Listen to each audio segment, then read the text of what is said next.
नमस्कार। पाकिस्तानी आर्मी अब स्टार्ट करने जा रही है अपना ही एयरलाइंस, मतलब पीआईए को खरीदने जा रही है। कैसे? एक बिल्डर है, एक आदमी है जो कि रियल एस्टेट में काम करता है। पाकिस्तानी आर्मी रियल एस्टेट में तो काम करती है।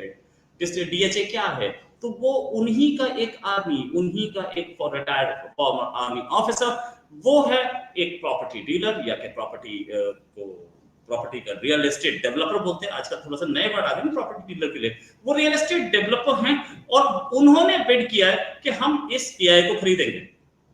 किसकी औकात है कि फॉर्मर आर्मी ऑफिसर को ना बेचे? मतलब पाकिस्तान की आर्मी अब खरीदने जा रही है, क्योंकि ये पीआईए के फॉर्मर ऑफिसर सारे लिंक्ड होते हैं कहीं ना कहीं फौजी फाउंडेशन से और आर्मी से, और इन सब की आपस में सेटिंग है, बहुत तगड़ी सेटिंग है। आर्मी ऑफिसर ही क्यों आ रहे हैं? एमिरेट्स आ सकती थी, इतिहाद आ सकती थी, दूसरी एयरलाइंस आ सकती थी, और या दूसरों को डरा के भगा दिया गया, या जो दूसरी बिट्स थी उनको इतना नॉन सीरियस कर दिया गया कि ये जाए ही आर्मी की झोली में। क्या पाकिस्तान के सारे एसेट्स आर्मी ही खरीद लेगी?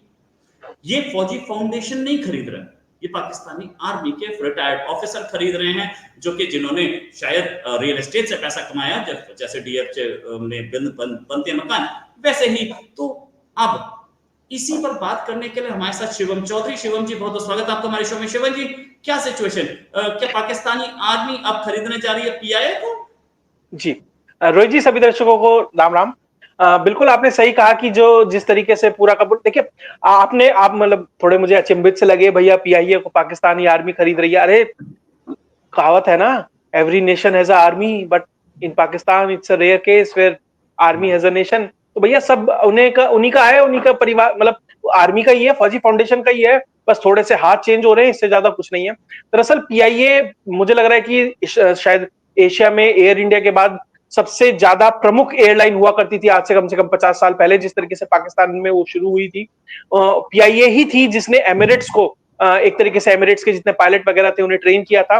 और पीआईए का मॉडल को अपनाकर एमिरेट्स जैसा एयरलाइन, बड़ी एयरलाइन जो आज दुनिया की शायद टॉप 5 एयरलाइंस में से एक आती होगी, तो एक तरीके से पीआईए के जहाज लीज पे लेकर एमिरेट्स शुरू हुई थी। और आज देखिए कि हालत ये हो गई है कि पीआईए के प्लेन लैंड हो जाते हैं। हालत ये है कि पीआईए के जो प्लेन है मलेशिया जब्त कर लेता है। तो पीआईए की आज ये हालत हो गई है कि वो बिकने की कगार पे आ गई है। इंडिया में भी ऐसे ही हुआ था, एयर इंडिया बिक गई थी, लेकिन टाटास ने खरीदा। अब वापस से उसका रिजुविनेशन किया जा रहा है, वापस से उसे बढ़ाया जा रहा है। लेकिन यहाँ पर उल्टा है, अब जो पीआईए है वो बिकने की कगार पर आ गई है। तो दरअसल पीआईए के 51% से लेके 100% तक की बिडिंग लगाई गई थी। इस बीच में कोई चाहता है, खरीदना चाहता है तो खरीद सकता है। दरअसल इनिशियली जो बहुत सारी कंपनीज ने बिड की, लास्ट में आते आते 6 कंपनियां ऐसी थी जो शॉर्टलिस्ट की गई कि भैया एक क्राइटेरिया को फुलफिल करती हैं तो आप बिड कर सकते हैं, आप पैसा जमा करा सकते हैं और आप पीआईए के एसेट्स को खरीद सकते हैं। लेकिन हुआ क्या, जब डेडलाइन थी ना, लास्ट बिल्कुल माइंड लास्ट मिनट था, लास्ट सेकंड था, तब जाकर एक कंपनी ने जो इनिशियल अमाउंट होता है वो जमा किया। सिर्फ एक कंपनी आई, बाकी 5 कंपनियां आई नहीं। क्यों नहीं आई? राज इसी में है। दरअसल जिस कंपनी ने बिड किया है उसका पीआईए के लिए, उसका नाम है ब्लू वाटर सिटी करके। कहा जा रहा है कि ये कंसोर्टियम है 2-3 कंपनीज का। दरअसल इस कंपनी का असली काम है रियल एस्टेट डेवलपमेंट करना। पाकिस्तान में देखिए बनता कुछ नहीं है सिवाय इसके की प्लॉट कटे। हमें पता है कि आर्मी डायपर से लेकर प्लेन, अब प्लेन में डायपर पहन के जाएगी प्लेन में, तो डायपर से लेके और सब कुछ वहां पर बनाती है। तो अब मुझे लग रहा है कि डायपर पहन के प्लेन में भी घूमने की जो उनकी हसरत है वो पूरी हो जाएगी। तो उन्होंने ही एक तरीके से बैकएंड से इस कंपनी का चुनाव किया ताकि पीआईए के सारे एसेट्स आर्मी के अधीन आ जाएं। हमने देखा रियल एस्टेट डेवलपमेंट वो करते हैं, डीएचए है, बहरिया टाउन है, बहुत सारे ऐसे डिफेंस हाउसिंग, डीएचए जो अथॉरिटी है वो है, बहरिया टाउन है, ये सब आर्मी के फ्रंट एंड एक तरीके से कंपनीज है जो काम कर रही है। ऐसी ये कंपनी है ब्लू वाटर सिटी जिसने बिड किया है। दरअसल क्या खास बात है इसमें, मैं आपको इस कंपनी के 3 बड़े ऑफिशियल्स के नाम बताऊंगा। एक है मेजर जनरल सज्जाद रसूल, जिन्हें हिलाल इम्तियाज और सिताराए बसालत ये अवार्ड मिले हैं। दूसरे हैं मेजर जनरल मोहम्मद आसिफ वराइच, जिन्हें हिलाल इम्तियाज मिला है। तीसरे हैं ब्रिगेडियर सरदार आफताब अहमद, जिन्हें सितारा इम्तियाज मिला है। अब मुझे तो नहीं पता इन्होंने क्या हिलाल इम्तियाज क्या होगा, क्या क्या मतलब, ठीक है किस तरीके से मेडल तोल के भाव वहां पर जो मेडल मिलते हैं वो लगा के घूम रहे हैं। लेकिन देखिए तीनों की तीनों वो लोग हैं जो आर्मी के सर्विंग ऑफिसर रह चुके हैं, मेजर जनरल, ब्रिगेडियर। इन्होंने एक कंपनी बनाई और पीआईए के जहाजों पर एक तरीके से कब्जा कर लिया, उसके एसेट्स है, ग्राउंड एसेट्स है, उसके फिर दुनिया के अलग अलग जगह उसके बहुत सारे एसेट्स ऐसे हैं जो अलग अलग कंट्रीज में आते हैं, तो वो भी इन्होंने एक तरीके से अपने अंदर कर लिया है। एक वाहिद आर्मी है पाकिस्तान की जो मतलब निडल से लेके और प्लेन तक हर कुछ बना रही है, सिवाय इसके जो उसका काम है, उसका एक काम है सिर्फ लड़ना और देश की सुरक्षा करना।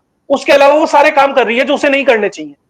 भैया उन्हें चप्पल पहन के तालिबानी पीट देते हैं, उन्हें सोफिस्टिकेटेड वेपन लेके भारतीय पीट देते हैं, उन्हें उनके घर में आके ये बलोच जाके बम ब्लास्ट कर देते हैं कराची एयरपोर्ट के बाहर, उन्हें पता नहीं लगता। वो चाइनीज को सुरक्षा नहीं दे पा रहे, वो अपने जनरलों को सुरक्षा नहीं दे पा रहे। नेपाल से उनका एक कोई अधिकारी गायब हो गया था, किसी एजेंसी ने गायब कर दिया था, मैं नाम नहीं लूंगा, वो उसे वहां नहीं बचा पा रहे, पाकिस्तान में नहीं बचा पा रहे। तो मतलब जो काम है उसको के अलावा सब कुछ कर रहे हैं। देखिए वो इतने आपने बहुत सारे मेजर जनरल कर्नल जो भी आपने देखे होंगे पाकिस्तानी आर्मी के, वो बहुत सारे मेडल्स लगाते हैं। पहली बात तो वो एक बताएं कि एक युद्ध बताएं जो उन्होंने जीता, कुछ भी नहीं जीता। डेमोक्रेसी मेडल पहन के घूमते हैं कि भैया हमने डेमोक्रेसी सुरक्षित किया। मतलब ये एक तरीके से अपने ऊपर लानत होनी चाहिए उन्हें, भैया तुम डेमोक्रेसी मेडल लेके घूम रहे हो उस देश में जहां 40 साल आर्मी का राज रहा है। तो किस तरीके से आर्मी ने पूरे के पूरे देश पर कब्जा कर लिया है, देश के संसाधनों पर कब्जा कर लिया है। आप हमने देखा आर्मी के जनरल किस तरीके से पापा जोन्स की आउटलेट चला रहे हैं, आइलैंड खरीद रहे हैं, रिटायरमेंट लेके विदेश भाग जाते हैं, सब कुछ कर रहे हैं। अब तो देश के संसाधनों पे भी कब्जा कर रहे हैं। पीआईए प्राइज्ड एसेट्स है, उसे कब्जा कर रहे हैं। बहुत सारी जो ये डीएचए की कॉलोनियां कटती हैं। आप ये बताइए पाकिस्तान कोई भी एक ऐसी चीज बनाता है जो एक्सपोर्ट कर सकते हो। पहले दो चीज कही जाती थी, एक तो वो जो काला नमक आता है, रॉक सॉल्ट जिसे कहते हैं, वो करता था और फुटबॉल करता था। इसके अलावा पाकिस्तान कुछ भी एक्सपोर्ट नहीं करता था। गधे कर देता था, आप शायद अपनी लड़कियां भी करने लगाओ, वो छोड़ दीजिए, वो मतलब ऐसा सब्सटेंशियल नहीं है। अब फुटबॉल भी वहां पे उनकी नहीं चलती क्योंकि अब तो माइक्रोचिप और पता नहीं क्या क्या लगने आने लगी फुटबॉल्स के अंदर, वो मार्केट भी उनका चला गया। पाकिस्तान के पास बेचने के लिए कुछ नहीं है। लेकिन जिस तरीके से पाकिस्तान के अंदर जमीन की होड़ लगी है, जमीन को कैसे कब्जाया जाए, उसके बाद अब आसमान पे भी नजर है। तभी तो ब्लू वाटर सिटी नाम दिया गया। तो मतलब माफ कीजिएगा, ब्लू वर्ल्ड सिटी नाम दिया गया है। अब तो जमीन पे ही कब्जा चल रहा था, अब तो क्या है ना, तैयारी हो गई है आसमान पे भी कब्जा किया जाए, उस पे भी कब्जा किया जाए। हाँ, लेकिन आसमान पे तो कब्जे की तैयारी है, लेकिन जब आसमान में से ब्रह्मोस आती है ना, उसे नहीं पकड़ पाते। जब मिराज और सुखोई आते हैं ना, उसे नहीं पकड़ पाते। लेकिन अपने पीआईए को नीचे उतारने की तैयारी इनकी जरूर है। मुझे लग रहा है कि जिस तरीके से कुख्यात और विख्यात है पाकिस्तानी आदमी, मैं इससे ज्यादा मतलब मुझे तो बहुत अचंबा नहीं हुआ। हाँ, अचंबा ये जरूर हुआ अब तक पीआईए इनकी नजरों से बची हुई कैसे थी, अब तक कैसे बची हुई थी, अब तक क्यों कब्जा नहीं हो पाया, अचंबा इस बात का है। जी रोहित जी। एक्चुअली कभी कभी ऐसा भी होता है कि आर्मी की और गवर्नमेंट की लड़ाई हो जाती है, जैसे कि इमरान खान के टाइम पे, तो उस समय आर्मी नहीं खरीद पाएगी क्योंकि इमरान खान एक स्पीच में बोल देगा कि ये आर्मी अब पीआई पे खरीदने जा रही है, तो क्या करेंगे, पूरी कंट्री में बदनाम हो जाएंगे। इस समय एक ऐसी गवर्नमेंट है जो कि इमरान जो कि आर्मी के खिलाफ नहीं बोल सकती क्योंकि इमरान खान अब भी बहुत स्ट्रांग है। दोनों को डर है, क्या इमरान खान और करंट गवर्नमेंट की, सॉरी आर्मी और करंट गवर्नमेंट की क्या दोस्ती है? नहीं, आर्मी किसी की सगी नहीं और ये करंट गवर्नमेंट किसी की सगी नहीं, सच बात तो ये। लेकिन दोस्ती इसलिए है क्योंकि इमरान खान बहुत स्ट्रांग है, बस यही गेम है। अच्छा आगे आते हैं, ये आर्मी की जो एसेट्स, वही जी, आपने कहा आर्मी और गवर्नमेंट में दोस्ती है, दोस्ती बराबर वालों में होती है, मालिक और गुलाम में दोस्ती नहीं होती। आज वो मतलब जनरल साहब, एक कर्नल ब्रिगेडियर जाके प्रधानमंत्री को आज जाके धमका के आ सकता है, ये औकात है उसकी? तो मतलब मुझे थोड़ा लग रहा है वो कॉन्ट्रडिक्टरी हो गया स्टेटमेंट। नहीं, मैं दोस्ती, मतलब हो सकता है दोस्ती वर्ड गलत रहा हो, लेकिन फ्रैंकली स्पीकिंग दोस्ती इमरान खान के टाइम पे नहीं थी। जब बाजवा को थप्पड़ मारने आना पड़ा बानीगाला में, और उसके बाद भी बाजवा एक्सटेंशन चाह रहे थे और एक्सटेंशन उन्होंने अप्लाई तक नहीं किया, एक बार बोला भी नहीं कि एक्सटेंशन दो, राइट। रीजन यही था कि दोनों की दुश्मनी चल रही थी, तो ये गेम था। यही चीज हम अब देखेंगे आगे। खैर एनीवेज, एक चीज और हम लोग बात करना चाह रहे थे, वो ये था कि दोनों कंट्रीज के बीच में पाकिस्तान इस समय पाकिस्तान वो कर रहा है, लॉबिस्ट हायर कर रहा है अमेरिका में लॉबिंग के लिए। क्या नेक्स्ट इलेक्शन से कुछ गड़बड़ है? क्या ट्रंप के आने से इन्हें डर है कि ट्रंप आ जाएगा तो प्रो इंडिया हो जाएगा, इसलिए गेम हो रहा है? जी, आपने बिल्कुल सही कहा कि ट्रंप के आने की संभावनाएं थोड़ी ज्यादा अब दिन पे दिन बढ़ता जा रहा है कि शायद ट्रंप की संभावनाएं आने की ज्यादा है। दरअसल पाकिस्तान की आर्थिक कमर कब टूटी थी? जब ट्रंप ने इनके ऊपर मतलब इनके जो फंडिंग थी उस पर रोक लगाई। उससे पहले वाला प्रशासन तो इन्हें खूब दे रहा था। अब तो थोड़ा बहुत दे देता है, भाई F-16 रिपेयर करा लो, इस बहाने से दे देता है, लेकिन जिस व्यापक स्तर पर फंडिंग आती थी वो तो ट्रंप ने ही बंद की थी। निश्चित तौर पर इन्हें ट्रंप से बड़ी दिक्कत है कि ट्रंप आ गया तो इन्हें दिक्कत हो रही है। दरअसल पाकिस्तान में एक थिंक टैंक है जो 1999 में बना था। कहा जा रहा है कि पाकिस्तान के सबसे पुराने थिंक टैंक में से, यानी अपनी आजादी के लगभग 50 साल बाद जाके इन्हें याद आया कि थिंक टैंक भी बनाना है। तो मतलब सरकारी स्तर का एक थिंक टैंक है, इस्लामाबाद पॉलिसी रिसर्च इंस्टीट्यूट। उसने $1.5 मिलियन, जी हाँ, $1.5 मिलियन, पाकिस्तान में एक बहुत बड़ा आंकड़ा होता है। भारत में तो छोटा मोटा आंकड़ा, इतने की तो नीता अंबानी शायद साड़ी पहन लेती होगी, लेकिन हाँ, वहां पे बहुत बड़ा आंकड़ा होता है। उन्होंने ईयरली इस फीस पे हायर किया है। अगर मैं पाकिस्तानी रुपीस में उसे कन्वर्ट करूं, लगभग 41 42 करोड़ रुपए के आसपास अमाउंट बैठता है। तो पाकिस्तान जैसे देश में एक सरकारी संस्थान एक लॉबिस्ट को हायर कर रही है। कहा यह जा रहा है कि भैया हमने इसलिए हायर किया कि वो हमारी पीआर करेगा, हमारा जो पाकिस्तान और अमेरिकन रिलेशन है उसे बेहतर करने का काम करेगा। लेकिन पाकिस्तान का ये अखबार है, डॉन न्यूज है, बहुत मशहूर है, उसने साफ साफ कहा कि दरअसल हुआ क्या है, जिस तरीके से पाकिस्तानी आर्मी की जो इमेज है उसकी भद पिटी है, खासकर इमरान खान एपिसोड के बाद, क्योंकि आज भी जनता इमरान खान के साथ खड़ी है। इलेक्शन में आप देख लीजिए, उन्हें वही तो नवाज शरीफ के इलेक्शन को ही देख लीजिए, नवाज शरीफ तो बहुत बड़ी फिगर थी, किस तरीके से इंडिपेंडेंट लड़ाए गए तो बहुत सारे लोग जीत गए, किस तरीके से बड़े बड़े नामों को किस तरीके से रातों रात बचाया गया। तो साफ पता लगता है कि जो पब्लिक है वो अभी भी इमरान खान के साथ है। तो जो इमेज खराब हुई है आर्मी की, जिसे कहा जाता था इररिप्लेसेबल है, जनता इससे बाहर कभी जा ही नहीं सकती है, वही जनता उन्हें गाली दे रही है, वही जनता वहां से सफेद मोर और पता नहीं क्या क्या चुरा के लेके आ रही है। तो उस इमेज को व्हाइट वॉश करने के लिए, उस इमेज को बेहतर करने के लिए दरअसल कहा जा रहा है कि ये जो टीम ईगल करके एक लॉबिस्ट फर्म है उसे हायर किया गया है, जिसके हेड है स्टीफन पाइन करके है। तो उन्हें हायर किया गया है। दरअसल इस जो फर्म है टीम ईगल, वो क्यों मशहूर है?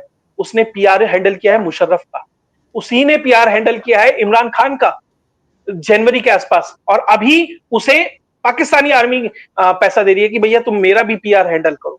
दरअसल अमेरिका में हुआ क्या, अमेरिका में बहुत सारे ऐसे कांग्रेसमैन थे, उन्होंने लेटर लिखा जो बाइडेन को कि भैया हमें पाकिस्तान और जो हमारे रिलेशंस है ना अमेरिका के, जो खराब हो गए हैं इमरान खान और इस एपिसोड के कारण, उसे सुधारा जाए। लेकिन वहां का जो फॉरेन रिलेशंस का डिपार्टमेंट है उसने कहा नहीं नहीं, आप इस मामले में मत पड़िए, हम अपने हिसाब से हैंडल कर ले।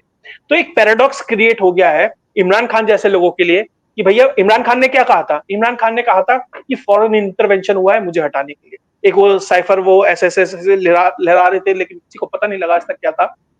वो ही उसी फॉरेन कंट्री के, उसी देश के एक फर्म को हायर करते हैं अपनी इमेज को सुधारने। अमेरिका में भी द्वंद है, कुछ लोग कह रहे हैं कि भैया पाकिस्तान के साथ रिलेशन अच्छे करो, दूसरा फॉरेन रिलेशन डिपार्टमेंट कह रहा है अच्छे मत करो। इमरान खान भी उसी देश को गाली दे रहा है, उसी देश की फर्म को अपने लिए हायर कर रहा है, और बाद में आर्मी भी हायर कर रही है। दरअसल किसी को नहीं पता चल क्या रहा है, सब अपनी लाठियां धूल में भांज रहे हैं। लेकिन फिलहाल बेहतर स्थिति में इमरान खान है क्योंकि जनता उनके साथ है। अपनी जो इमेज गिर गई है आर्मी की, उसे सुधारने के लिए जनता के पैसे से उस लॉबिंग फर्म को हायर किया गया। अब लोगों ने तो यहां तक कहना शुरू कर दिया, जो इस्लामाबाद पॉलिसी रिसर्च इंस्टीट्यूट है ना, आईपीआरआई, उसे चेंज करके आईएसपीआर कर देना चाहिए। भैया आईएसपीआर ही रख दो ना, क्योंकि इमेज तो तुम आईएसपीआर की सुधार रहे हो, इमेज तो तुम पाकिस्तानी आर्मी की सुधार रहे हो। तो भैया इसे चेंज करके इसका नाम आईएसपीआर करके और दोनों को मर्ज करके एक बना दो। ये फालतू के बहाने क्यों कर रहे हो? और इस थिंक टैंक का हेड भी एक रिटायर्ड आर्मी ऑफिसर है। तो मतलब पाकिस्तान में तो हर कुछ आर्मी के अधीन है। हमने देखा ना, आर्मी के जो जनरल थे फैज, जिनके वो स्थान विशेष पे उनकी मैडम ने गोली मार दी थी, वही उनके तो जो भाई थे वो पटवारी थे, उनकी चलती थी। तो भैया जब आर्मी के सैया भये कोतवाल तो फिर डर काहे का, तो भाई जब भैया भये कोतवाल तो डर काहे का, वो वाली स्थिति थी। तो पाकिस्तान में आप बस किसी ऑफिसर रैंक पे एक बार आपकी वो हो जाए, भर्ती हो जाए, फिर तो आपके मजे मजे हैं, फिर तो गांव मोहल्ला सब आपकी जागीर है, बपौती है। तो वही आर्मी कर रही है। लेकिन हाँ, इमरान खान एपिसोड के बाद जिस तरीके से उनकी इमेज को डेंट पहुंचा है, उस इमेज को सुधारने के लिए पाकिस्तानी पैसे से पाकिस्तानी आर्मी अपना इमेज को सुधार रही है। लगभग 42 करोड़ रुपए बैठते हैं पाकिस्तानी रुपए में, जो बहुत बड़ा अमाउंट है आज के समय में Pakistan. Right thanks a lot Shivam Chaudhary ji, nice discussion, और उम्मीद है जल्दी एक डिस्कशन और करेंगे। अभी के लिए बिल्कुल। नमस्कार, धन्यवाद, जय हिंद।